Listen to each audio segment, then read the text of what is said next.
Hey everyone, Ryan here, founder of Happiest Hours, a platform built by mobile bartenders for mobile bartenders. And today I'm joined by my cousin co-founder CJ and Vivian from the Thirsty Horse Mobile Bartending. And we're talking about a big one today, which is pricing. Whether you're worried about overcharging, leaving money on the table, or just trying to figure out if your value matches your invoice, we got you. We're breaking down the math and showing off our pricing calculator tool to help you set yourself up for success. So let's dive in. But first, we got to sip on something. So, let's I'll start off again. I'm a nice guy, so I'm going to start off with Vivian again. What a gentleman. Well, I have a fancy schmancy whiskey sour with my crazy straw. With a straw. That's the first one. With my crazy. I know, I'm just being lazy. Really. I needed a straw and I did one of these, like crazy straw. Perfect. Fantastic. Which makes no sense because this is a bougie ass whiskey in there. I got some Taylor, Colonel Taylor. Ooh. I know. It's just don't mix that in a sour, but it's Halloween season all year long. Right. It's Monday. I'm tired. We're doing this. Yeah. CJ, what you got, man? What you sipping on? You know what? It's Monday night, so I'm sipping on a little wine. Last week that whiskey was hitting a little too hard. A little Villa Sparina. I know it's a little blurred out for you guys. Yeah. So sorry. And what was it? A little Villa Sparina, Spanish white blend. Ooh. Yeah. Nice. Yeah, and I'm on your tip, CJ. I'm drinking a little cab over here from Sonoma. I forget the name of it. Hey, here we are. It's delicious. Well, so you have a wine. Yeah. Clean. Cheers, y'all. Oh. All right. Let's get into it. So we talked about this before on one of our episodes and pricing, which is a very interesting topic. We always say at Happiest Ours, there's 4 challenges, issues, maybe even 5, but 4 that we always talk about, where there's like getting leads, closing leads, there's a people problem, and then there's pricing, right? And pricing has always been a thing. It gets just very interesting when we go through there's no black or white. There's no black or white. There's black, white, and like 28 different grays. Yeah, shades of gray. And everyone approaches it a little bit differently, but then there's a lot of similarities too. And because we do the event stuff, we may think about it a certain way. And I think the way that we've created it, it's kind of like a blend of, bringing in the event stuff, but at the same time, like operating it as if it's a bar, in a way, mainly from your cocktail standpoint. And I think our biggest thing that we would say about pricing, and we're big about, and we're going to jump into on a screen share, we're big about like understanding your numbers. And we always tell people, like, we're not here to tell you how to price your business. Like, this is your business. You do what you want with it. We just try to make sure you have the tools to fully understand it and understand what you got going on. And sometimes I get a CJ, you can tell me, I get a lot of aha moments like, oh my gosh, I didn't even think about it that way. Or you're right, I should be doing it like this. A lot of things that I've seen is they'll price certain things at a certain level. It's like 25, 50 people for 3 hours. But then like when I ask them, okay, how would you price it with 150 people for like 6 hours? And it's definitely not like a linear growth thing. Right. There's a lot of this mindset of like, well, there's a lot of concessions. I'm already there already. And, I'm going to throw this in, I'm going to throw that in. And, I get a lot of that. It's kind of all over the map, but I think we all just get so like tired and freaked out about trying to figure out pricing. You just throw a number out and like, okay, it's stuck. It works. Right. It's 75 people or 150, whatever. Okay, that's just times 2. But no. Been there, done that. Can you tell? And sometimes it's the math that makes sense to you. Yeah. Right. As long as you're happy with it, to a certain extent. Until you start running all your numbers and you're like, oh crap. Yeah, that doesn't make sense. You said it. Literally, it's when you because there, and I get it. There's the idea of what you would like, to do, and like where you would like your numbers to be, and what that you're able to book customers with. But then there's also like people have ideals on how much you want to pay your bartenders, right? How much money you want to make after an event. And sometimes those two things of what you want to charge a customer and what you want to pay your bartenders and pay yourself do not align. Yeah. Mm-mm. Yeah. And so that's what the pricing tool is for, is just to, I feel like it creates awareness of like, oh, okay, yeah, I am paying for that, or I am paying for that too, Mhm. and it's like, oh, okay, these events that I thought were only costing me $100, maybe it's costing me a little bit more. I never realized. Or Costing you more because the gas is like $2 more. Man, My God, did you I'm guys see so- my story today? no, I didn't see it. That's $155. I did see that. Yeah. We filled up our tank the other day too, and it was like 125.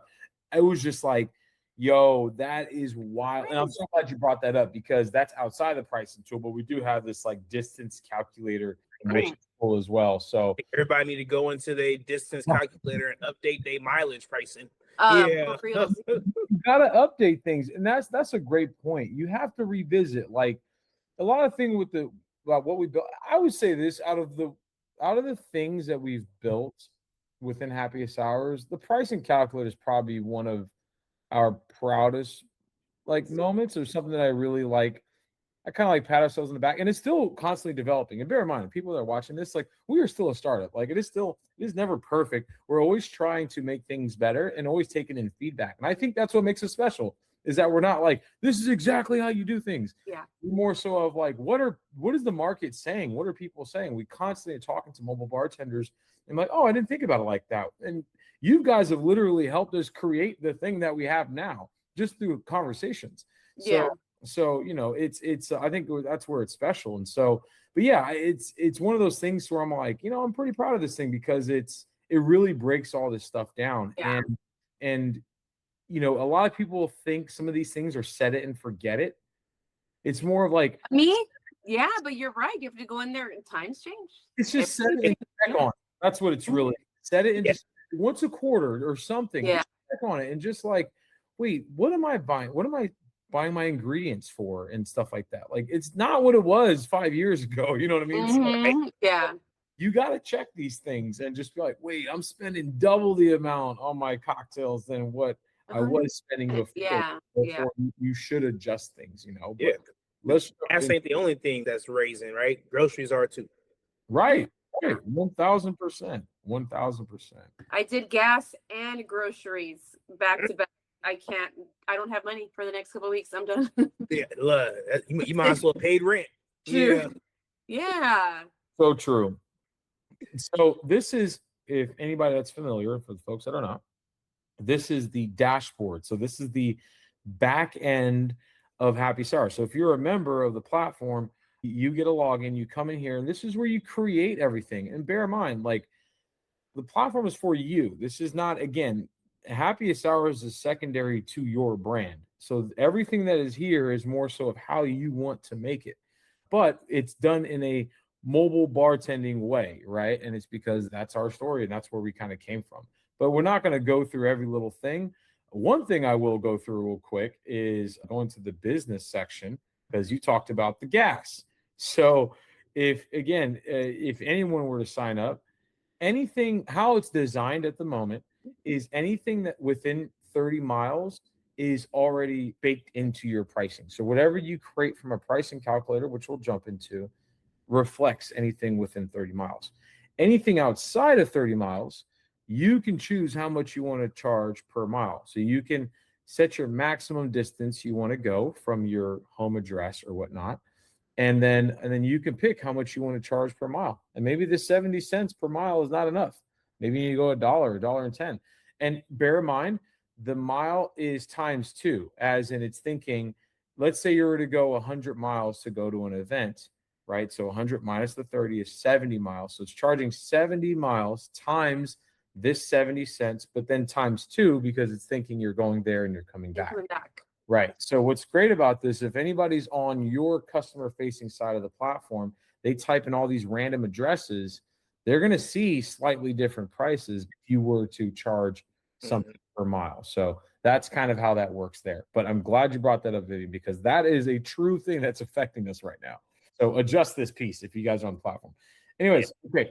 The pricing calculator. This is where this is awesome sauce. Okay.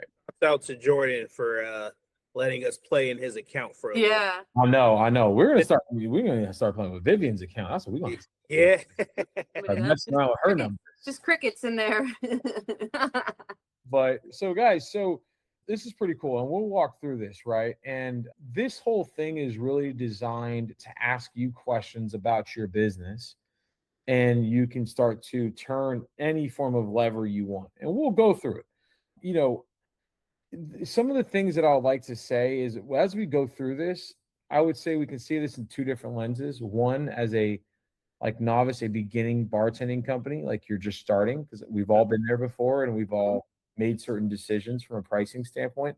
And then some folks as a seasoned bartending company like yourself, Vivian, and it's like, hey, look, you have a certain amount of experience, you know what you're doing, you know the value that you're putting out. So therefore, how are you going to price your business, not leave money on the table, those kind of things. But I think the major goal here is to get your price as close to your perceived value as close as possible. Mhm. And there's different ways to achieve that. And there's different ways to kind of test the market to get that. But let's jump in. I'm going to skip this whole thing up top because we're going to get back to it. Okay. And I'm going to talk through it as if we were like onboarding somebody. And obviously everybody chime in. So the first one is, how many guests can each bartender handle? Mhm. This is a very interesting one, right? It's all like, and I love hearing everyone's response to this because, and this is what I asked them. It's not like I'm saying this is what it is. They'll normally ask, and CJ, you told me they'll normally ask, like, well, what does everybody else put? You know, that question will kind of come up, and I'll tell them the averages. Yeah. You know, but from my standpoint, I see either 50 or 75. It's kind of one of those two. And I would probably say maybe 65% go towards the 75. Yeah. Depends Yeah. on what you're doing or what the event is like. But yeah. Yeah, I would say that the majority of people do 75. And the way I always phrase it is, you know, you don't want to do it like you as the bartending owner, you can probably do 100. I don't doubt your skills, but you want to do it for your weakest link. You know, Yeah, that's a good point. You want to make sure that you don't ever have to, like, in case you get multiple events and you're able to provide one bartender. And if you put it at 75 and your weakest link can only handle 50, then you're setting them and up. And they're fired. No, I'm just kidding. Right. or now you got to train them up where you can get them to 75. So, but usually I would say the majority of bartending companies go with 75, I think is super standard. Right. And so this is an interesting one because I kind of explain it as, I say the same thing, but there's two conversations with this. You know, it's one, if you're going towards 50, right, then you're pretty much saying like, hey, I want to deliver a phenomenal service where there is the least amount of chances of there being lines and stuff like that. That's what you're kind of aiming towards. At the same time, more than likely, you're going to be more expensive than your competitors, because if there's a 150 guest event, when one bartender that picks one bartender per 75, right, only requires two bartenders when you're hiring three. And so, right, we're thinking this pricing calculator is tapped into the customer facing side of the platform where people can instantly book you. And as they put in a number of guests and a number of hours, they're going to see your price. And so because of that, if you choose the 50, then more than likely you're going to be higher than the people that are choosing one per 75. Yeah. Now, the one per 75 can be tricky too, because there's different types of 75s. There is the like corporate event 75 where you're like, oh, okay, super boring. It's one person every few minutes. Right. And then there's the weddings of 75, right? Where it's just all like right after an emotional ceremony, they're all drink. Yeah. Right. And so it's all like one bartender for that type of setting can be very challenging. And so this is where, you know, there's ways to get around it, like probably adding a bar back and stuff like that, which we can talk about. But these are some of the things that they need to think about, right, as they're kind of picking how many guests per bartender, right? So there's that. All right. The prep and cleanup time per event. This is always so interesting as well. Yeah. Like some charge, some don't. Yeah. I see it all over the place. I see it as like as low as probably an hour, and then as high as like sometimes 2 or 3 hours. Yeah, I was just about to say, Oh, I've seen that a lot of the bartenders that are just starting are usually going anywhere between 2 to 3 hours, and it makes sense, right? Because you just want to be prepared in case Mhm. but I always have to bring it down to, hey, I know that you show up 2 to 3 hours ahead, but if you were paying someone, So, Yeah. bingo. 100. paying Yeah. someone for all those 3 hours, because now like that's affecting either your pockets and you're not charging the client, or now your prices are going up because even though it's a 3-hour event, your client's paying for 6 hours of bartending time. Oh, yeah. So that's exactly right. I explained this here is that this is more so tied into how much you're paying your bartenders outside of the bartending time. How much additional money do you want to give them for this? And then I always ask, what are you having them do when they show up? Right? Some people have their bartenders actually go and grab the bar and go and set They it. do, yeah. Which then that should be paid. Yeah. That should be paid. 100% that should be paid.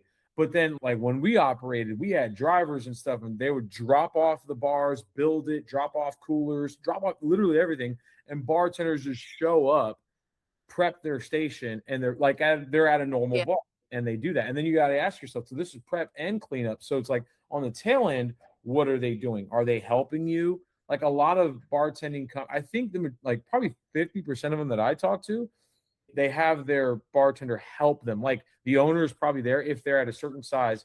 The owner is there to like grab stuff, or they're there at the event, but then the bartender helps them put things away. So that can be an extra hour of work at the end of the event that they're putting into involved with this prep and cleanup time. Now, I always give them the example of what we used to do and then where we ended up, right? So because I think it just helps. But I think the majority, I think the majority of people I see are like 90 minutes to 2 hours. That's probably the majority of the folks that I see. I don't know if you Yeah, agree. I would agree. Yeah. So it's funny. We started off at one point of we stayed at an hour, so 60 minutes, right? Hey, we're gonna pay you an extra hour. And it was like, hey, show up 30 minutes before, and then we'll pay you for the 30 minutes after for cleaning up. And bear in mind, we were doing things where you just literally had to just show up. Yeah. Do that. We obviously quickly realized that, like, if you're 15 minutes late, now you're frazzled and going crazy. Or let's say if you're parking super far from where the actual event or the bar is at, and now that's like a 10-minute walk or something, and you're bringing something, maybe tools or something with you. So like, shoot, that eats into that 30 minutes. So it's clearly wasn't enough time, thing. So then what we actually did, because I was just all like, man, I don't want to have to pay them extra. Like I'm already kind of paying them, a higher wage. I don't want to pay them per hour. And don't get me wrong, there's certain events that requires it. Like that's why certain conversations make sense. Where is the bar? Are you going to be going up 10 flights of stairs? Yeah. To like get to the bar or whatever. So all those things, then you should probably bake in an extra hour and charge an extra hour, whatever. But what we did was we front loaded the hour and we said, okay, you got to show up an hour before your event. And okay, if they're 15 minutes late, cool. They still have 45 minutes or whatever. And we still had the same model of we dropped everything off. Oh, that's nice. Yeah. Now, what we did though was, let's say the event was from like 6 to 10. We would say, hey, at 9:35, 9:40, go talk to the host and see like, hey, like just wanted to check in. Do you want me to wrap up or would you like for me to stay? Like that kind of thing. And have that conversation. Right. Because I didn't want to have you linger like after if they wanted you to like shut it down by 10 o'clock. So it's like figure out the before, and then now you can start slowly shutting things down, do a last call. Maybe you're there an extra 5 minutes after, and then you're out of there. Another interesting conversation was that if they did want to keep you for the extra hour, let's say Jordan right here is paying his bar, which we're going to get to. They're paying their bartenders $50. I was going to ask you that question. He's paying his bartenders $50 an hour. What we would do is if they wanted the bartender for an extra hour, it'd be $100 an hour. Mm-hmm. And I will go straight to the bartender, because our theory was like, okay, the bartender's obviously doing well enough to make them want to stay, right? That's the thing, right? And it's not like we brought any more ingredients than what the party allowed. We brought what they paid for. So now they're just drinking whatever's left over. Whatever's left, yeah. They still want the bartender. They're clearly doing something right. And so therefore they should be rewarded for that. So I know some people would like, hey, for the extra hour, like owner would take their cut, bartender take a little bit, but it's just all like, now you got to deal with that flow of payment. They're going to pay you, got to deal with them. They got to Zelle you. Yeah. How would you guys handle it? Just Zelle me right now. No, yeah, you would have bartender directly. Yeah, just either through the tip jar, through the Venmo, or give them cash. Yeah. I don't want to see the money. I don't want to see it. I don't want it to come through to me. Yeah. Just give it to them directly, because that's their reward for making them stay a little bit longer. Got it. And then also as the owner, bear in mind, if you guys are using preferred brands, that means that they're using more alcohol, more sales, a little bit more for those preferred brands. So it all works out that way. And it's less work for the owner to have to circulate the money back to them somehow. So those are the conversations. We always left it at an hour. And it's just like, you just show up an hour early, but make sure you do that, have that conversation 35, 40, or 20. And then it's on you if you don't start cleaning up ahead of time, and that's right. Yeah, the longer you take to do it, that's on you. Right, 100%. Okay, we'll go through the wage per hour. This is they're all interesting questions. They're all great. The wage per hour. This is interesting. How much do you pay your bartender? So we really created this for 3 different buckets of profits, and you'll see the theme through this dashboard and our quoting tool, which is, you'll see a video on that soon, is that how much are you going to pay your bartenders? How much do you want to profit off of your bartender? And how much are you charging your customer for these bartenders? That's how this is read here. And I think, again, we're still developing things. We're going to add these little information icon things to where it'll explain it that click on it. And well, that'll be cool if you click on it and it's you guys with like videos explaining it. A little bobblehead of me and that would be so cool. AI. Yeah. Right. Yeah, with CGI or whatever it's called. Yeah, that'd be awesome. But so that's what this is for. Now, now this is talking about if you're a beginning bartending company and if you're more of a seasoned one. If you're a beginning bartending company, this is what you're probably working the thing yourself. You don't have any bartenders. You may have a friend or somebody if you get a bigger event, whatever. But for the most part, you're on first with all the events, right? When you're starting off. So this is how much you're paying yourself.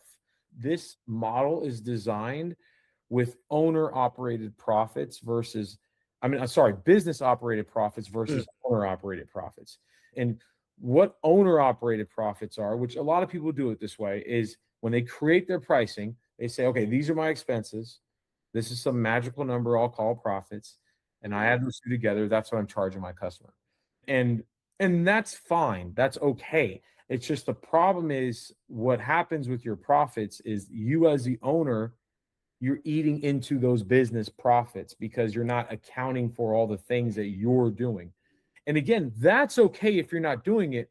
It's just not okay if you don't know you're not. Right. Yeah. Right? Like eventually it'll catch up to you. Right. Everyone needs to start somewhere. It's just stair step your way out of it type of thing, So so we designed this to where it's business operated profits, to where the profits that are up here are pure profits for your business. This is after you even paid yourself to do things. So again, going back to it, if you're working this yourself, you may say like, what, I'm okay with paying myself $25 an hour. I'm okay with that. I'm just starting off. Like I don't necessarily need that much money. Like I'm cool. I just want to get my at bats. If you're starting off, you just want to get in people's backyards and start doing things. So we all do. Yeah, we all do that. Yeah. You build your clientele. You want to build your fan base of referrals and people who are going to be reaching out to you.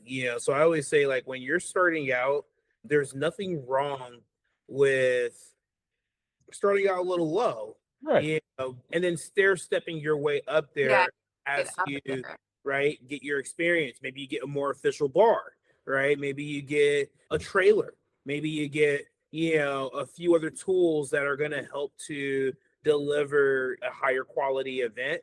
And then it makes sense to go ahead and raise your prices. But I think Now, when you do raise your prices and you have those original clients calling you back, hey, I'm ready for another one of those $200 parties. Yeah. Hold your ground. Okay, no, you're not going to do it. You're going to charge your new price. Right. Viv, I am so happy you brought Yeah. that up because a lot of people are scared of those conversations and Yeah. they don't want to. The last time it was only $200. Well, that was a year ago. Yeah, and not to have a shitty response, but to be all like, "Do you see the gas prices now?" Like, if you're oblivious and you don't things are going up, and you know what I mean? Like, and I don't respond that way ever. To No. You think it, but you don't say it. right. Like, hey, look, like everything. You can be candid though. You can be like, hey, look, everything. My cost for everything has gone up, and at the end of the day, I am perfecting my craft. I have gotten better, and I am bringing these tools to start to I won't say verify, but like start to give them the reasons to believe, the RTBs as to why you are. Or it gets to that point. And I always say, lead with the benefits. Don't talk about, oh, well, I have a new bar and it cost me $1,500, so I have to raise my. No. You want to lead with the benefits. Hey, I have a nicer bar that's really going to help to add to the aesthetics of your event. You're really going to want this. Hey, sold. You're not saying, hey, the ingredients I'm using are crazy more expensive. You're going to say, hey, you know what? My cocktails have a little more depth and nuance. I could do a little bit more than what I did before. And that flavor is going to, really make your host, make you the hero of the party, right? Yeah. You hit the nail on the head. Show them the value, saying I use fresh quality ingredients. That's by saying that in their head, it should already scream, okay, that costs money. You don't have to say my stuff costs money.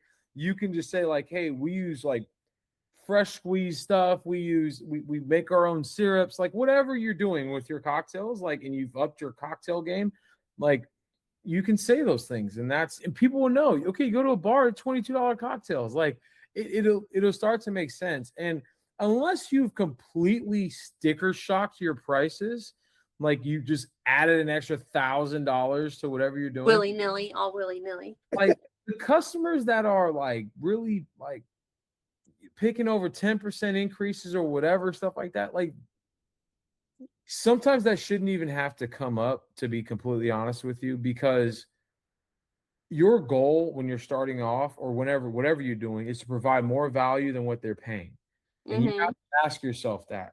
And as you increase your prices, now they're just getting the value of what they're paying. And you always want to kind of, okay, this is $1,000 package. Like, okay, how do I make this feel like a $1,500 package? Right. Value. Yeah. So now when I do have to have that conversation, or when I do make those changes, it's validated, and it doesn't even have to be something super huge or something different, literally just your professionalism, your customer service. Let them have you at a phone call or a text message, and at the drop of a dime, answer them right away. You check in on them multiple times so they see and feel the value, the actual value of you, not just your fresh ingredients. Exactly. You gotta deliver. I love what you said too, Ryan, about over delivering. Hey, your package price may be $400 right now, but when you go there, you have to deliver that extra. You have to show up as if they paid you $2,000, right? Because especially when you're first starting out, you're looking to lock that customer in so that anytime they have an event, they're like, well, I can't do it without having my bartender there. And that's the only way you're going to do it. So adding those additional replying as soon as possible. There are other ways to add value. As you're growing, you're going to have people you're going to need to train, right? And you'll need to bring them on to events, and you're not going to pay them. But how you phrase things can show the additional value that you're providing. Hey, you know what? Yeah, my prices have increased $200, but you know what's different that I'm doing last year than what this year? I'm bringing an additional person so that we can make sure that those lines are really efficient for you. Your client doesn't have to know that you're not paying that person, that you're training that person. Right. All your client sees is, oh man, he charged me an extra $100, but I see that he has an extra person there, and now I feel like my party's really moving now. Yeah. So you can get crafty with the additional value that you're providing and trying to show that to your client. Yeah, 100%. Yeah, there is one of these exercises that I was even going to do in our meeting on Monday about, if for 100-person 4-hour event, what if somebody paid you $1 million for it? Like, over exaggerating. They paid you, and then write down all the things you would have done for that service. And you would realize that a lot of those things you can do now. Yeah.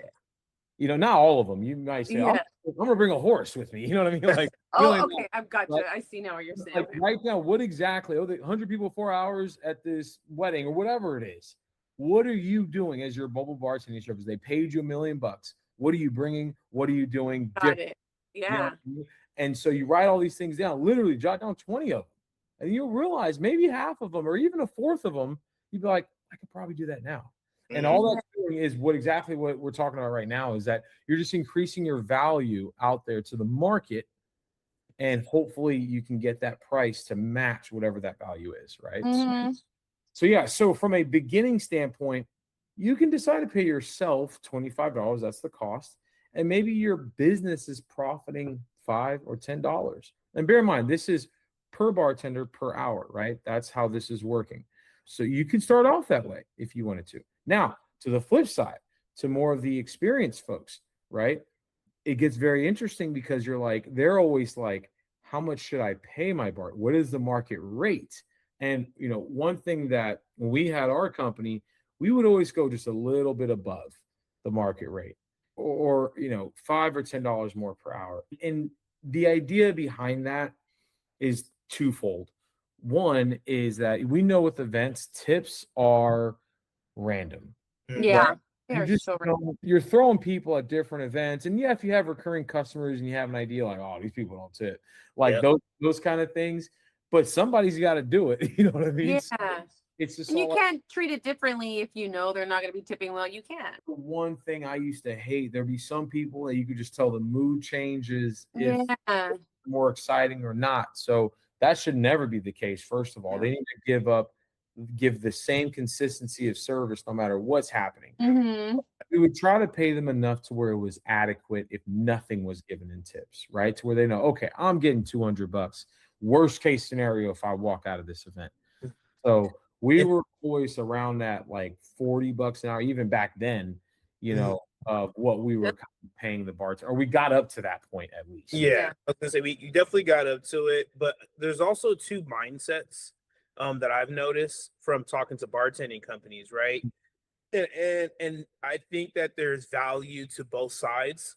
I think the two mindsets are, hey, I have an experienced bartender that I know can handle themselves, and maybe this bartender actually has a bartending job as their day job, right? And I need to make my pay enticing for them to want to leave one of their regular bartending shifts, right? So you have that one where, hey, now I'm paying $50 an hour for a bartender.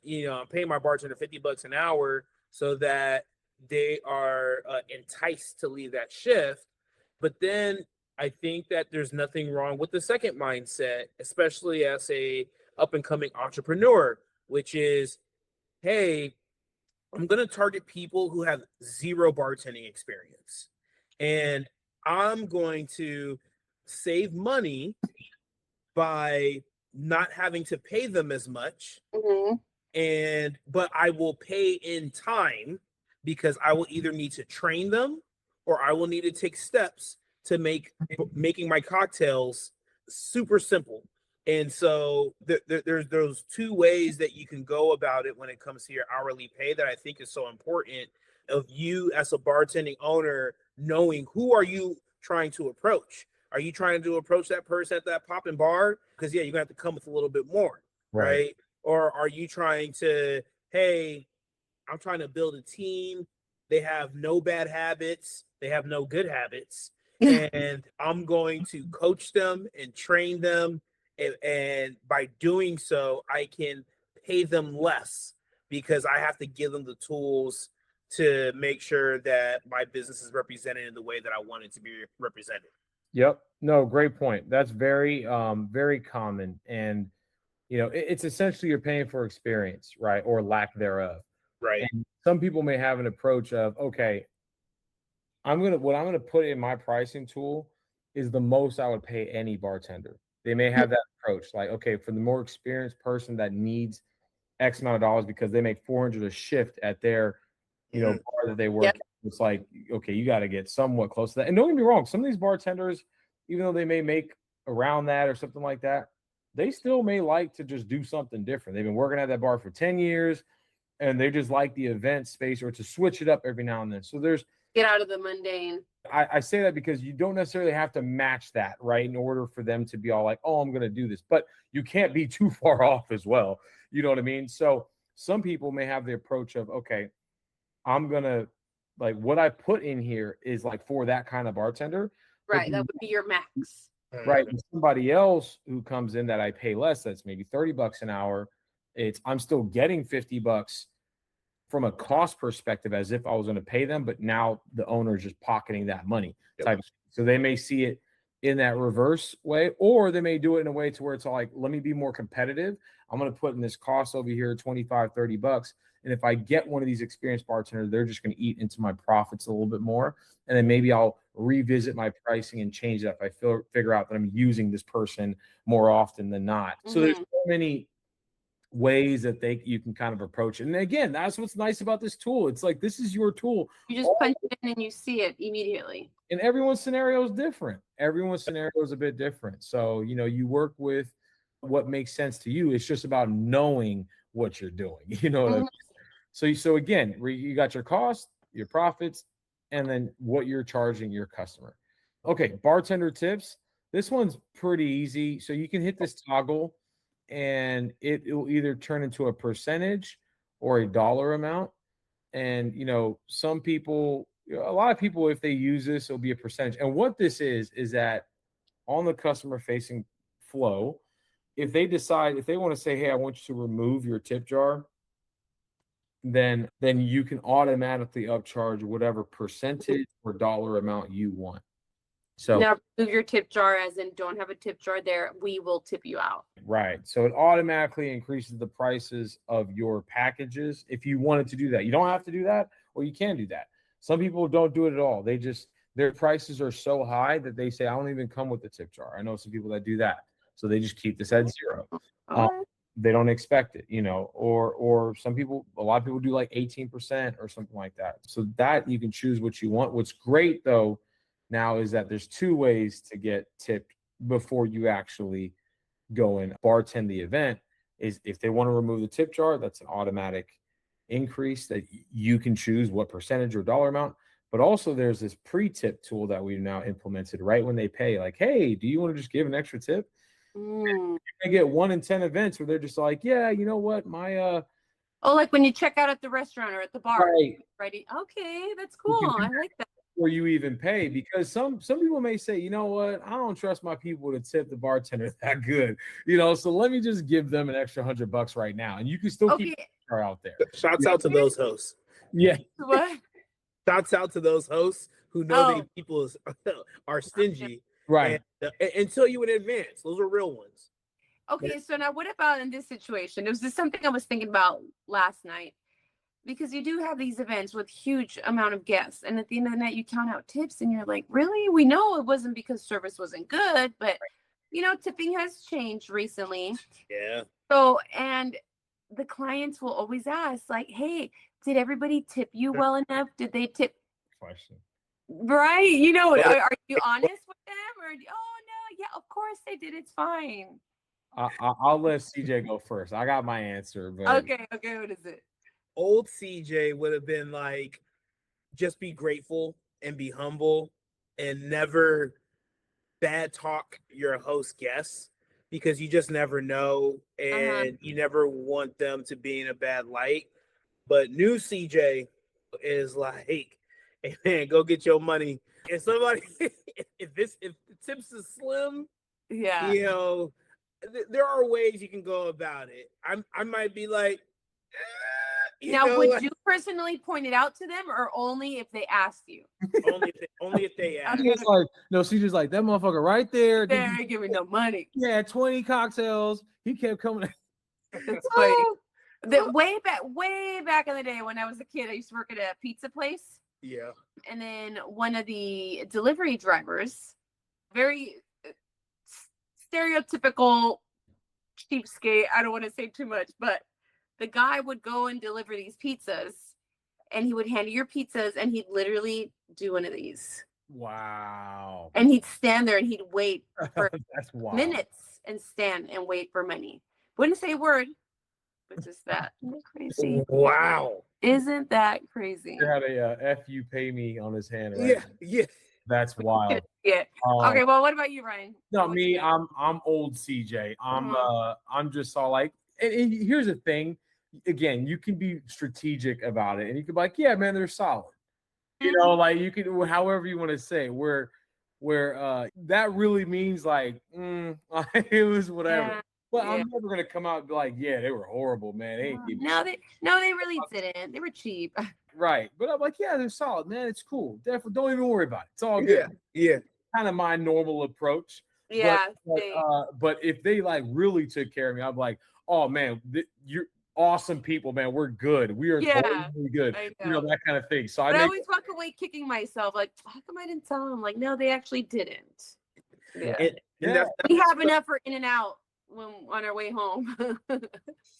Like, but we've done events where like you're there for hours and you don't even have enough for in and out, and that's saying something, right? And so before, I used to be like, and I guess it's because now we're around so many students who I've never seen. Broke college. Students. He's tainted right now. It's crazy. I hate doing graduation parties. I hate it. It's all college, thirsty broke college kids. Yes, and I don't knock them. Yeah, because they're broke college students. I don't expect for you to give away tips like that. But there are adults who just like for whatever reason they don't tip, and I get it. It's funny. America has gone through this crazy tip, history. Once upon a time in America, tipping was illegal. Really? Yeah, tipping was illegal. Tipping only became legal after slaves were freed, and look at CJ with the facts. There you go. Yeah, there you go. So originally, tipping was only allowed for newly freed slaves who were working on trains, and the way that Caucasian Americans felt was that they should never have to pay another grown man who can make his own money and tip him extra for something for his job. So there was a whole campaign of getting tipping to become legal. And I think that we went a little too far where it was expected without great service. Right. That's where it goes over the top, right? Where it's just like you go to those restaurants and it's just already in there. Like it's already added. Like, what if it wasn't that great? Like, or and those situations, and I think that's when, and that's where we're at now, where people are so jaded from those experiences of having to tip someone for not the best service. And as a bartender, you're going to come across those events where, I always say my favorite type of people to serve were people who were blue collar workers because they understood the value of good service. Versus somebody who just expects it, and they may not find as much value in it. But I think Ryan said it. With the last thing I'd say about tipping is, I think that you can say, hey, tips were solid, or or was dust bunnies and right. Or I don't think there's anything wrong with saying, like, you know what, we had a really great time here, and we don't do this just for the money. And that's a way that you can say they didn't tip much, Yeah. but Yeah. I'm still Good gonna, one. still Good gonna one. deliver. Just got to be strategic with it, because at the end of the day, you also don't know who on the other side that's asking that question is going to receive it. Yeah. If you decide to be like, man, it really affected you, you didn't get tips, and you say something about it, they could think in their back of their mind, you ungrateful son of a, Mhm. you know what I mean? Like, Yeah. and this is where it gets interesting. They paid Thirsty Horse this money to do this event, but another bartender is there. And they felt like that's where the disconnect, that bartender didn't get tipped out too well, but then the host paid the business owner for this. Bartender's not seeing that money, Mm-hmm. but the host is thinking everybody sees that money that's a part of it. So in the back of their head could be all like, man, I just paid $2,000. money for this thing, and you're over here, at the same time I could be like, well, then why'd you ask me the question? You know what I mean? So, but like, It's just so much. so Yeah. many ways to go around it. But I think ultimately, the best route to, and that's why it goes back to how much you're paying your bartenders. Right. And you set the precedence up front. This event world that we live in, sometimes you'll get $1,000+ in tips, sometimes you won't get a dime. And I can't tell. I have a gauge of the type of events, maybe, but I can't tell you who, what, when, where that's going to happen, unless it's a recurring thing and we know how. And even some of the recurring ones, they'd be like, this time around, I'm not going to do as much, or I'll do more than normal. And so don't expect anything. All I expect from you is great service every single time. I'm going to make sure you're compensated a certain amount, so we don't even have to worry about that. Not that net of this base that's like you're happy with, so it's always about finding that line, right? Exactly. If you're doing it just for the tips, you're in this for the wrong reasons. Right. 100%. So this price per cocktail, this is probably one of the most different things that throws people off a little bit, or a different way of looking at things. But then when I explain it, they're like, oh, okay, that makes sense. And how I explain this here, and this is where when I said in the beginning, like, we kind of infuse like how like on premise, like bars may operate, right? Like bars know every single cocktail that's on their menu and the price of every single one, in that darn cup, or at least they should.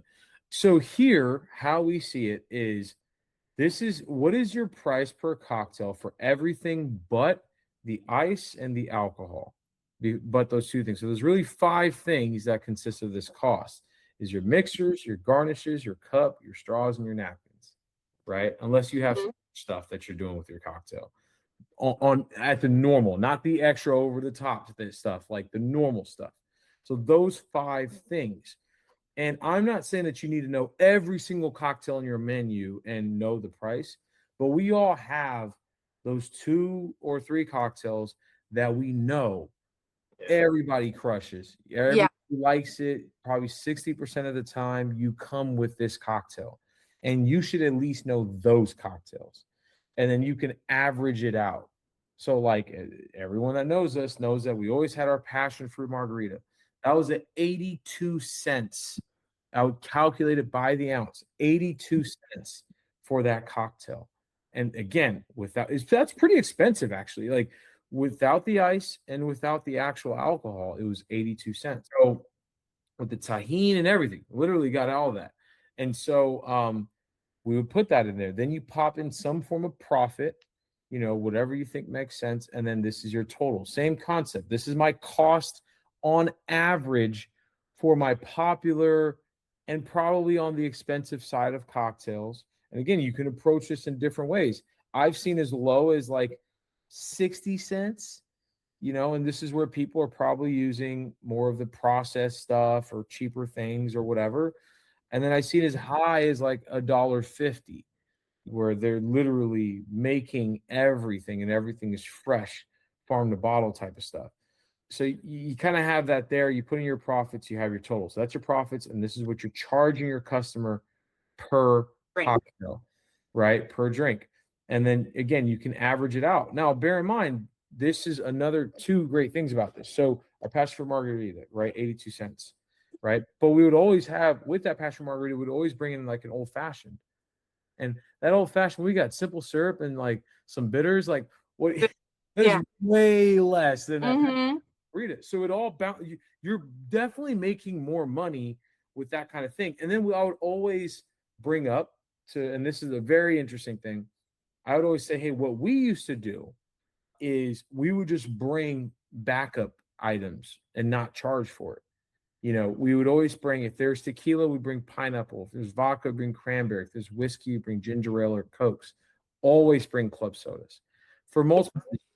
One, if you don't bring those things and someone comes up to the bar and says, hey, can I just get a tequila soda? And you don't have it, like you look like you have egg on your face. Like how are you, to them, how are you a bartender and you don't have something as simple as that? But little do they know, like, this is what the host ordered. Like, it wasn't my fault. You know, it still makes you look bad. And at the end of the day, when we go to an event, your goal is to get the next event out of that event, right? And you want to increase the chances of that happening.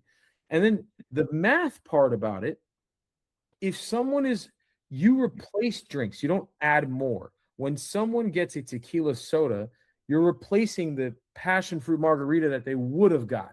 Yeah. And that tequila soda is a fraction of your passion fruit. So you're actually making money. You're making money by giving them that more simple drink. Now, obviously, what factors into it is your cocktail. Like, are you making syrups and stuff like that yourself to where it expires at some point?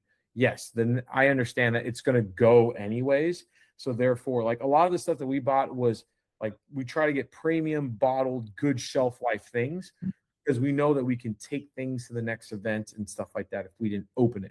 That's something to consider as well. But another thing you can do, and this is a great tip I just learned from another bartending company. I'm sure, Vivian, you're probably doing something like this already, but she would make all of her own syrups, like cucumber syrup, basil, blah, blah, blah, all these great cocktails.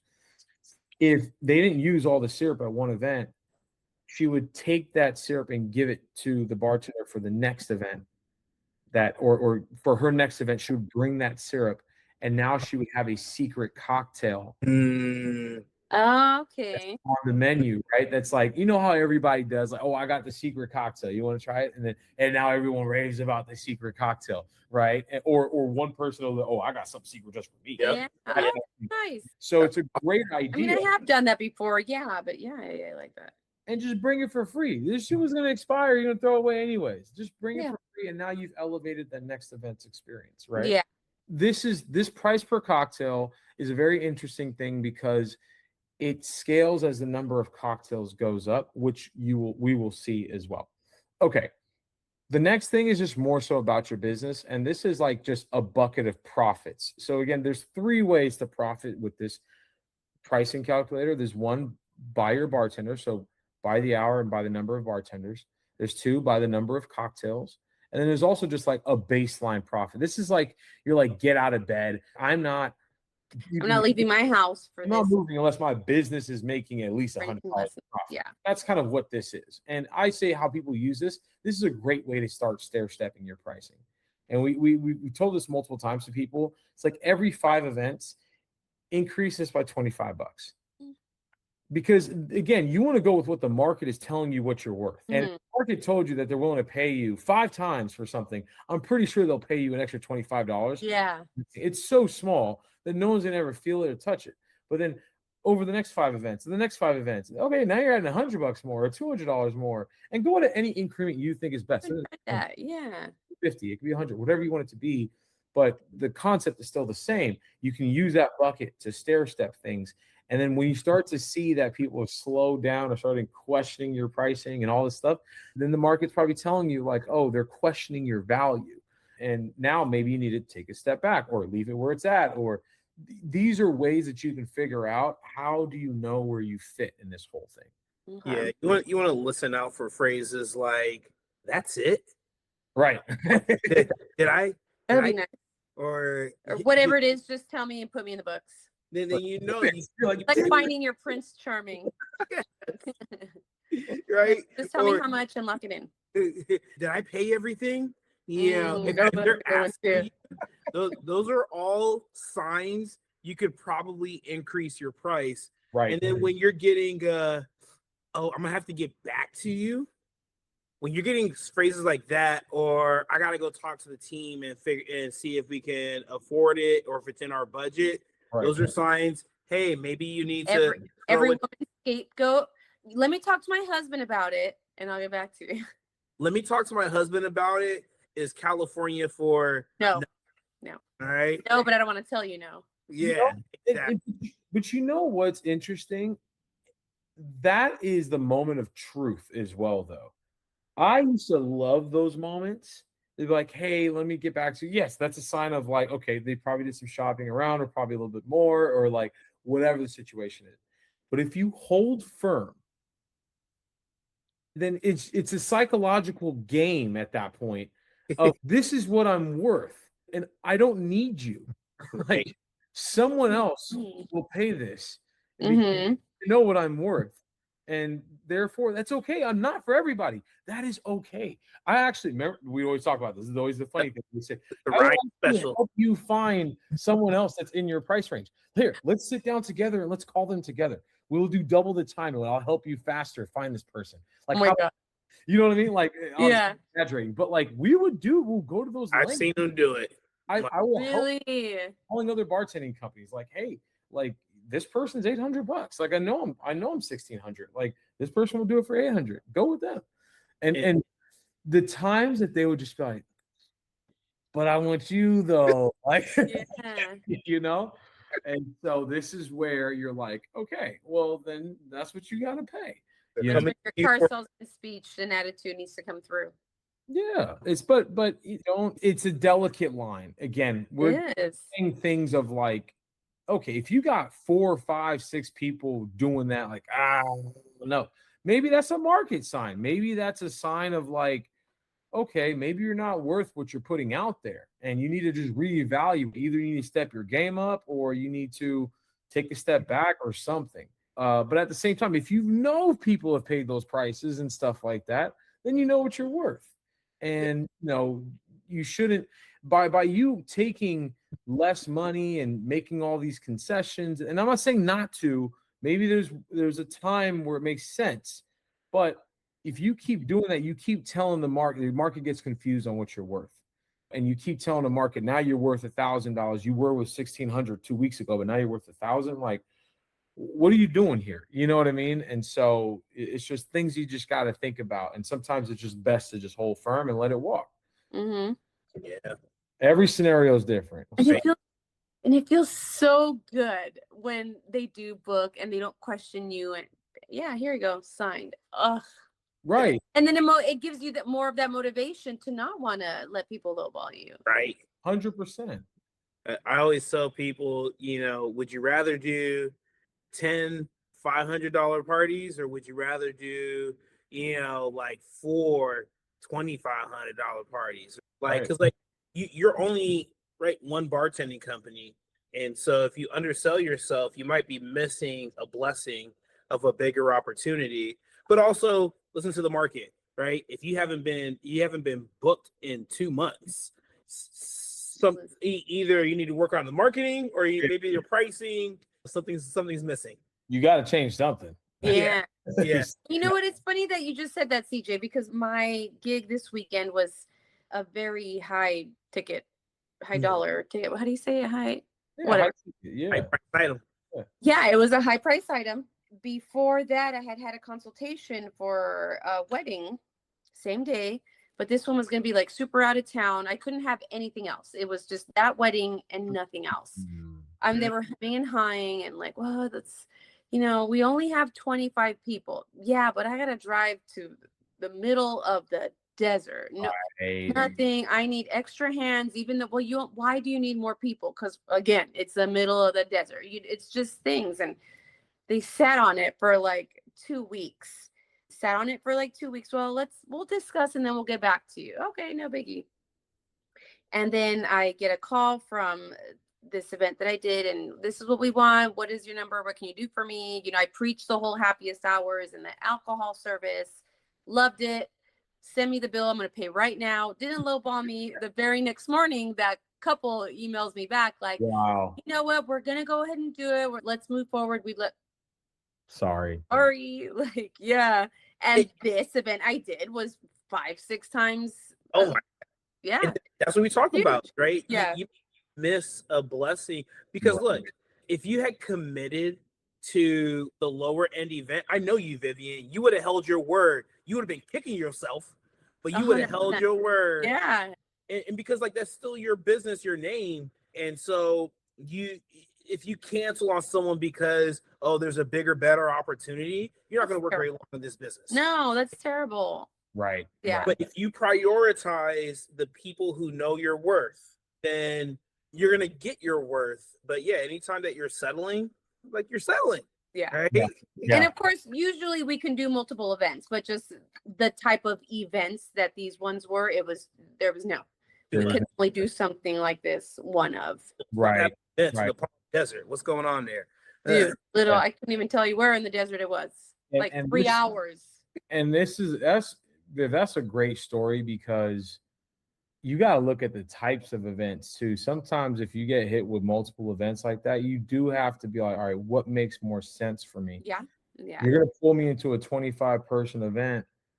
I need at least this for it to make sense for me. But even in that situation, that's a one-time thing. It's a wedding. You probably travel from somewhere to have this wedding over here.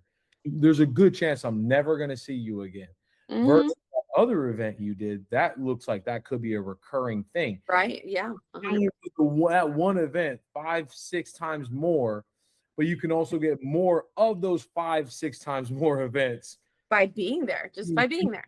That one event. It's that opportunity cost, as you see that you talk about, is interesting. So the whole leaving money on the table thing is a real thing, and it's a very interesting way to kind of look at it. And I know we all twiddle our thumbs, especially when it's slow and we start thinking, getting scared and this and that, and the next thing you know, you take certain things. You don't know who would have called you 2 days before. Like, I need someone now, and I'll pay whatever your price is. Get you because I need to make this client happy, and I don't care. And stuff like this is stuff that I come across. I don't know if you guys came across it much, but similar situations, not canceling on people. Let's say it is slow season and we all do it. We're doing stuff for free just to network, just to market, just to. Now, if you've already put yourself out there like, hey, I'm going to do, 3 hours for 20 people for free for you. Please tag me, whatever. Now, if somebody calls you and says, hey, I want to book this giant high ticket, high price event with you, you can't cancel on these people that you were going to take care of. That's your brand. That's your word. That's your bond, all you have. You break that, you're toast. All it takes is write one review, one person, and you never know who that person may know. Yeah. And you get that that rap of, oh yeah, you book Viv, you might give her money, or you don't know she's gonna show up though. Yeah, no, you don't want that. Follow through no matter what the situation is. Yeah. Now, if you're on the Happiest Ours platform and there's a community of people that can help you out, somebody can take you it. Can get creative. You can give it to our people. And be like, hey, I need you to help me out with this free one because I got this big one over here I got to do, and you can move things around, and we all scratch each other's backs and 100%. stuff like that. Everyone is so good about doing that. Yeah, that's what the community is for. So, okay, we're going to jump to expenses over here. So this is a good one too, mainly this fixed expense. So whenever I talk about this, and again, this is one of those things that deserve an info icon or a little bit more information, but how we see this is these are your expenses for the event for everything outside of the actual bartending time, right? It's your time for the stuff you're doing outside of the actual bartending. And what I tell people that you're on average, you're spending 5 to 7 hours on every single event doing things for the event. And I kind of walk through the scenario of, okay, you get booked for an event. What's the first thing you do? You're going to go to the store. You're going to grab this stuff that you need. You're going to come back home. Cool. That probably takes about an hour. Then you're going to start prepping your stuff and packing your car. That takes another hour. Then you got to drive to the event and drop things off. That takes about another hour. Then when the event's done, you got to pick it all up and take it back home. That's another hour. And then to clean it all up and put it all away. That's another hour. That's 5 hours of work that you're doing for your event. And that's what this fixed expense bucket is, because I tell people that this is one of those situations where there's owner operator profits and business operator profits. A lot of those things there, people do not factor into their pricing. They're just like, oh, I'm the owner of my business, I'm just going to do these things. And again, that is okay. Like if that's what you're doing, that's okay. Just know that you're doing that, because we all have aspirations to have our business running events while we're out in Hawaii having Mai Tais. Right. And so in order to get there, those 5 hours of work, you're going to have to pay somebody to do those things for you. You have to eventually get there. So the first step is to start paying yourself to do it. And then you can start to find replacements to get, okay, how can I get, now I can afford to pay for somebody to do these things. So let's say it costs you $30 an hour to just get somebody to knock all that stuff out, times 5, that's $150. You'd put $150 into this fixed expense, right? So that's kind of how we've made this and built this here. Again, it deserves an info icon to explain that, or a video or something like that. You have your insurance cost that, depending on the insurance you have, like on average, general liability and liquor liability right now is about $60 a month on average. You can say, okay, I'm doing about 3 events, a month on average. So therefore I want to pop in $20 in here into this insurance bucket. You can do that. Your marketing is just depends on what you're doing for marketing. Are you on the knot? Are you using Thumbtack? Are you doing paid stuff? Whatever. Paying for Happiest Hours. You paying for Happiest Hours, right? Like that kind of stuff, or your software fees, or whatever it is, right? You could put that in there if you want to. And so it can get technical if you want, if you really start getting into like your cost of acquisition. And if you're really going down that path, that you can go down that path if your profits make sense for it, right? Which will ultimately get there. This right here, the minimum package time, we used to have this. These should probably go away, and we're just going to do minimum price. So we used to have this thing where it was like, a lot of people would say like, oh, I have minimum 3 hours, minimum 4 hours. Again, this is a prime example of us listening to the market and how people do things, and then us implementing it. But then we realized we're like, oh, some of these things we can do it better. We can have a different way of doing it to where it applies to everybody. And so we kind of, now we have both options, but we really rely on this minimum price, because the problem with putting 3 hours here, if you go on your customer facing side and someone puts in a 2-hour event, you just won't be available because you said you have a 3 hour minimum. So you'd rather have a minimum price. Just say like, hey, I'm not getting out of bed unless you pay me $500 or $1,000 or whatever, and figure out what that is. So, but you can use either or right now. Okay. So mandatory add-ons. Again, this is all towards people are probably witnessing as they're watching this, is that this is for a convenience package is what I call it. This is for you're providing literally everything for the event.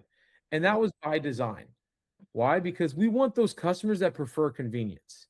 Those customers, just like your customer you had last week, they said, you pitched the Happiest Hours thing. Yeah, bring the alcohol, do it. I don't want to do nothing.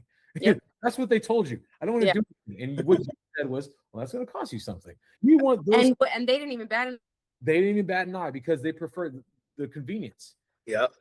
These are the folks that, again, I keep using the analogy of the burrito down the street that costs $5. People are spending $22 on DoorDash to get it delivered to them in worse condition. It's like they just want convenience. Those are the customers we want to get after. Now we can remove things and make it cater to because not everybody needs a portable bar. Sometimes your customers may decide to go get the ice. That's okay. But I'm not letting my customer control my mixers and my garnishes and stuff like that. I'm not doing that. Don't get me wrong. We've all been there where we've done bartender onlys. And sometimes it makes sense. Yeah, sometimes that makes sense where you just do something like that. But if we used to turn it down. Like, sorry, yeah, we don't do that. Like, if I can't do it my way, I don't want to do it, because at the end of the day, I'm not just pleasing you. I'm pleasing all of your guests. And again, my goal is to get one of these guys to be all like, that guy was cool and those cocktails were great. The setup was awesome. I have a thing coming up. I'm going to think about him for my next thing. And I can only increase my chances of that happening if I control I'm driving this boat, right? Like, and at the end of the day, like, we're the experts here. Like, you don't know how to make cocktails. Right. You don't know how to do any of that stuff. We've been doing this for a while. So, like, let us control it. Let us take care of it. You're going to have a good experience. Don't worry about going to Trader. And no matter what, if they insist, as detailed as you can be with those lists, they're still not going to get it right. They're not going to get it right. They're still going to buy that neon green bottle of lime juice. Right.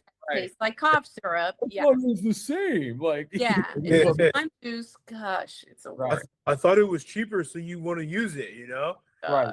Nightmare. So, no, you're exactly right. So with these add-ons, though, if you click this icon here, this was pretty cool. Another request from a bunch of bartending companies really helped us out, including yourself, Viv. But there's different ways to add on the add-ons. Now, the portable bar and the ice are mandatory add-ons. So it's added in, and then you can take it away. So when people start to type for your price, those items are included in there. Why? Because we want to make it seem like the customer doesn't have to do anything. Then when they get there to that section, they can remove it if they have a bar already or if they want to get the ice. But these things are already added on. You can add other add-ons that are excluded, but they can toggle it on if they wanted to. But and it's cool for them on their end to be able to go in and see that they can drop the price versus a click that will increase the price. Because no matter what, it's going higher. Right. So if you start higher, you can go lower. That is such a psychological thing. I used to hate. They get you in. They bait and switch your ass. They get you in $300. Like Spirit Airlines. Who? Oh gosh, yeah. They get you in. You're like, yes. And then you get there. Oh yeah, you want to breathe? Oh, you got mine. I was gonna say that. You want air to breathe? Yeah. It's $25. Right. Oh, you want to walk over here? Oh yeah, that's an extra $50. You know what I mean? You want to sit down? Oh yeah, that's another $30. It's crazy how they do that. Southwest at this point, And so it's also like even if I'm saving $10 in the next, I would much rather you just give me the boat and let me take it away. Yeah. You start adding things that you need. Literally need this. I need to breathe while I'm on the plane. Yeah. Right. Hey, how badly you want this seatbelt? And that's just like us saying, like, okay, so you want the service? Hey, so if you want these cups, though, it's gonna be, where am I putting my cocktails? Laybacks all day, like, you know what I mean? Right. So funny. So, but anyways, this tool right here, so the portable bar. There's different types of way you can add your add-ons. You can add it by number of bartenders, a fixed amount, the number of guests, hourly, the number of cocktails. These are all different ways. Now, I tell people I like to add the portable bar by the number of bartenders. A lot of people just do a fixed amount, which is fine too. My only thing is that, bear in mind, this is an instant booking platform, so people can increase the number of guests, which will increase the number of bartenders, which may require you to bring more bars. Right? And more bars requires more effort, more time, more whatever. So therefore, you should charge more. So that's why I like the number of bartenders. And a lot of people, what they'll do is like, oh, I have this one bar and it can fit 2 bartenders. But even if I bring 1 bartender, I bring this 1 bar. So that's why we developed this minimum. So let's say they have, let's say if they have a 3 bartender event, they charge $300, but their first bar is $200 because it takes 1 or 2 bartenders. You can put a $200 here for the minimum, so that regardless what happens, it's at least $200. But when it hits, I get you. It will now be $300 or whatever the additional number you want it to be. That's how I like to add the bar aspect to it. Again, you can do fixed as well. You can figure out people have multiple bars, or if you have a trailer, that makes sense. Trailer kind of fixed amount. It's just $2,000 or whatever the number is, because it's just, once I bring it, like I'm bringing it. It's not like so that makes sense. That could be an additional add-on for you. Also in here we have your costs. Again, it's the same concept. Your costs, your profits, and your totals. And most of your bars you've paid for. And so there's a concept of like, okay, let's say you put your bar on a credit card, right? Okay, and you're charging $200 for your bar. Maybe you want to do 100 is going to go towards your credit card every time they book it, and 100 will be towards profits. You want to do it that way, or maybe you want to put the whole 200 towards your cost to smack it towards a credit card until it's paid off, and you can float the whole thing to profits. Yeah. So these, that credit card's never getting paid off. yeah. However you manage your money, you can do it. You can do whatever you want here, right? So that's that. There, you can have pictures and stuff. Ice is a very interesting thing as well. We all have a love and hate relationship with ice, and I think we had a pretty unique way of us doing ice. Way I've seen it is a lot of people do by like number of guests. They'll just say like a pound per person or something. Yeah, or $2 per person or something like that, or $1.50 per person, whatever it is. And that kind of normally floats up on the higher side. My only problem with number of guests that it doesn't factor in time. So if you have 100-person event for 3 hours, okay, charge a certain amount for ice. But then what if 100-person event for 7 hours? That would be the same, right? That'd be the same exact cost for the ice when you know you're using more ice. Obviously, you're there. The number of cocktails factors in the time because it takes the number of guests and the time that they're there, which we'll talk about the number of cocktails to wrap this up. And so what I did here is a real simple thing. I remember back in the day, we actually measured the ice, the weight of the ice in each cocktail. Really? Yeah. And the worst case scenario, as in like we're shaking every cocktail and we're dumping the dirty ice using fresh ice. Like we took in that scenario for all just to be conservative with how much ice we're drinking. It came out, not to do all the math, but it came out to about a third or a half a pound of ice per cocktail. Now we noticed that a half a pound of ice was a lot of ice that we were bringing, but we were wondering, what if you're chilling beers and wines and this and that? But we found out like a third a pound still allows us to chill some beers and wines and cover the ice.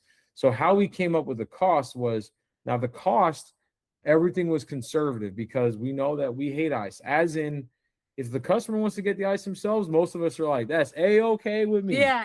But if you're gonna make me get it, I'm gonna tax your ass. You know what I mean? Like we hate ice is a crazy statement. It's a crazy it's a crazy time right now. I know. But however you feel about it, the cold ones or whatever. The consumable one. We double entendre. We have a love-hate relationship. I know. No matter what we say, it can sound bad. Just move on. Horrible. We're just talking about ice. Say it. Right. I'm gonna start calling it cold things. Yeah, that's cold water stuff. I hate frozen water. Frozen water. Yeah, frozen water. What I would say, I was like, okay, what's the most expensive like ice you're gonna get? It's gonna be either at the Ralph's right next to the event location. Right? They have like for $4 you get 10 pounds or whatever it is. Or you're Instacarting the ice, right? Like one of the two things. And so I say, okay, $4 divided by 10, that's 40 cents for a pound. Divide that by 3, that's 13 cents for my cost, right? And then what I would normally do is I would just double it. I said my profits are going to be 13 cents. So essentially what I'm telling the customer is I'm saying that 10-pound bag of ice that costs you $4, I'm going to charge you $8 for it. So you decide what you want to do. That's what you're essentially saying. And so if you really want me to get the ice, I'm really going to Costco to get the ice and get it at the business center way cheaper than what Ralph's. So I'm really making the margin off of it. That is how we approached it. But again, we're not telling you how to do it. We give you these examples to make you say, oh, that's interesting. Or no, that doesn't work for me. I'm going to do it this way. You know, but you have the option here. You can go by number of guests and charge whatever you want for it. And then some people use the minimum too. They're like, look, it's a minimum $100 you want me to get the ice, type of thing. So they can do that as well. And then, just to show one more example, like this additional barback, you can see on Jordan's that it is not like included, right? So customers can not mandatory down the line, right? So here you can have additional barback. You can have it as hourly, right? And this is not right. This shouldn't be pure profits because he's probably paying them at least $30 an hour and then profiting like 20, right? So you just got to do the math, make sure. And see, look, you can include the prep and cleanup time in there as well, because you know you're not just paying them just for the hourly. These are little things that we added over time of just all like, oh, we learned, okay, if you add a bar back, you're not just paying them for the 4 hours of just the service. They're going to show up. And also, you know, and I actually, I give the credit to Curly on this one because I was thinking like, well, why don't you just have your barbacks show up like later? Just have them show up like exactly, because you don't need them the whole time. You have the other people setting up. And they're like, well, the problem with that is then it's not fair to everybody. They don't see it as, oh, this person just came in later. You create this a little bit of a rift between the bartenders and the people that are there. So you want everybody showing up at the same time, everybody working, doing the same stuff. A lot of people, especially if they're all getting tipped out the same. Yeah. That was another thing I was going to say. Some people would pay their barbacks and their bartenders exactly the same. They'd pay the tips exactly the same. And the concept was like, they're all interchangeable. All for one, one for all. Right. So that's an interesting concept as well, you know? So again, these are all different ways. You got to build your culture with your own company and how, you know, how you want to do things, and you got to stand by it. All really cool stuff. I'm gonna update that for Jordan there. Okay, let's wrap this up. This is the special part. So whenever I would go through the onboarding session, I would ask all these questions. Some of this stuff we'd assume if they didn't have the answers, mainly like the price per cocktail. We would like find an estimated range and stuff like that. And then we would come up here and then I would ask them, I would say, okay, for a 50-person 3-hour event, and I would like cover this side, I would say, how much would you charge? And they'd be like, okay, I'll charge blah, blah, blah, this. And then so we come up here and we'd say, okay, this is what it shows. This is how much you would charge your customer. This is your estimated expenses. We're going to change it to say estimated expenses. And these are your estimated profits for your business for a 50-person 3-hour event. And then they're like, okay, we'd either like, you know, be really close or we'd be pretty far. Then I have to go down there. We tweak some things and then we'd get it in range of what they're talking about. And then I would scroll this down and get down again. I'm like, okay, tell me now the price for 150 people and 6 hours, the price. And this is where it's normally like off. Every now and then it's like, there's some people that like, they're dialed in. They have spreadsheets at the wazoo. The last like onboarding call I had, like there's two types of people that are impressed with this thing. It's either, I'm not the spreadsheet one. I'm not the spreadsheet. There's a person that's like, man, you guys really thought about all this shit. There's like those people, it's all like, you're going into the details and stuff. And then there's the people that they've thought about all this. It just looks better for them. Right. It's better than Excel. And they're like, this is great. Like, this is, I wish I had this, you know, that kind of thing. So yeah, so I'd come up here and normally their numbers would be off. And it's because, and I would tell them like, hey, this is just linearly accurate. You know, this is just numbers and math. This is a spreadsheet. We're not putting gut feeling and stuff into this. It's right.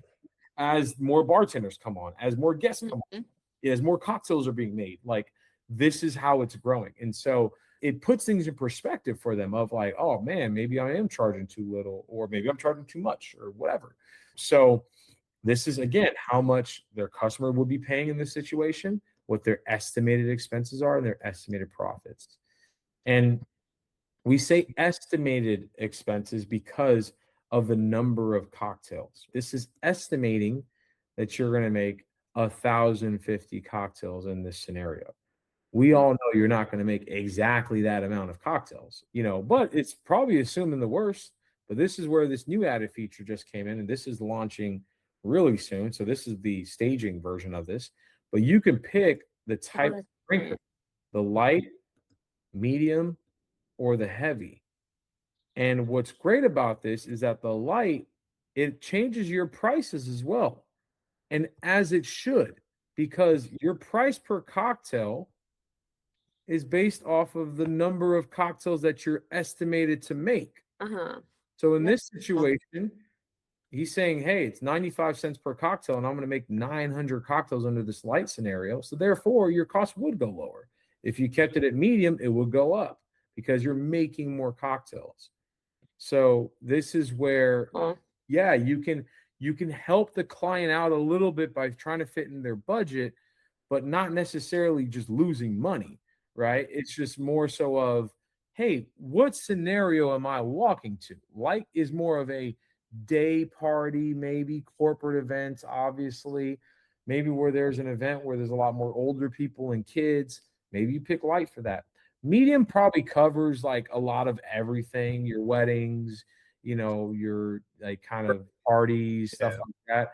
And then your heavy, and we're changing the word heavy. It's going to be called party. This is for your right? Your ragers, your bachelorette parties, your Partiers. trying to go ham, you know, Lushes. Which I use. like the lushes of the world, all the lushes. That'd be great. So this is where you can decide and have that conversation with your client and be like, hey, look, you know, if you want to stay within budget, we can go with light. And some clients are okay with running out. They're like, I'm paying for this whole thing. If we run out, we run out. Like, that's what it is. So you can play with that here. So the last thing I want to kind of mention on this is one thing that I find very valuable with this is the knowledge, right? Again, this is designed to where if you're doing it in the way where you're paying yourself, that is an expense to your business, right? You're paying yourself these bartender fees and the fixed fee to go out and, you know, collect everything and all that stuff, all these additional expenses. You're paying yourself this stuff. This is pure profits for your business. So if you did decide to say, or if you do decide to say, hey, you know what? I'm willing to give a one-time discount and, you know, and give this to this customer because it's their first time booking me. I really want to get in there. This could be a good opportunity. Like, just like for you, Viv, that one event that you did, like if they probably asked for a discount, it probably makes sense to give it to them. Yeah. You know, just to close the deal, knowing that there could be more coming up. Exactly. You can make an informed decision on that by looking at this here. So if you're saying, hey, 150 person 6-hour party, this is the pricing and the stuff you gave them. And if they're saying like, man, like I would really love to have you, but I'll be honest, the next bartender was willing to do it for $300 less. Yeah. You can decide. Now, again, we just said, stand firm on your prices, don't budge, right? We just said all that stuff. And now we're saying, give them a discount. Oh, I know. It's again, how many gray zones did I say there was? Right. Exactly. Get that money. Everything depends. It depends on the scenario. Is it worth it to you? Like, you try to make reasons for it. But you know that if you do decide to give them that $300 off, you know that you're still making almost $700. It's cool to see it that way. Yeah. And you can be like, you know what? I feel good about making that decision and I'm cool with it. But then this is where we say, if you're going to do that, go into the discount section and give them a discount. Don't, and give them a code. Don't just say $300 off and hang up the phone, because now that's your value. What I'm doing is I'm giving them the normal price and I'm sending them the code for them to type it in and then pay. Because once they type it in, they're going to see the $300. And most humans, we operate in a way that's like that head game. Yeah. Next. And then we're going to feel like we owe you something. And it's going to be $300 tip. It'd be a tip. It could be a referral. It could be something small, you know, but at least it's all like, hey, I did this for you. And I think the most important thing is to let them know my value is at this $2,800. That's what I'm worth. I'm just doing this as a favor to you. So if you want this next time around, just know that that's what I'm worth. And you're kind of giving off that vibe, that information. So yeah, that's the pricing. That's pricing. It's in a nutshell, guys. So I know that's a lot. I'm gonna stop presenting here. I don't know where CJ went. I think it looked like he was frozen for a while. He might have gone up and gone out. Lost power or something, but or maybe went to bed. Who knows? Yeah, we got time. I'm out of here again. He was just in. Yeah. No goodbyes. Delete. All right, I'm out of here. But no, we appreciate everybody tuning in. I know that was a good amount of information. If you ever need to, if you're interested and you want to know more about this stuff, don't hesitate to hit us up. We will have we're going to have like a 14-day free trial where you can jump in and create your profile and use this. And we have so many great tools specifically for the mobile bartending industry. I appreciate you staying up. We will link up soon and have a good one. Good night, everybody.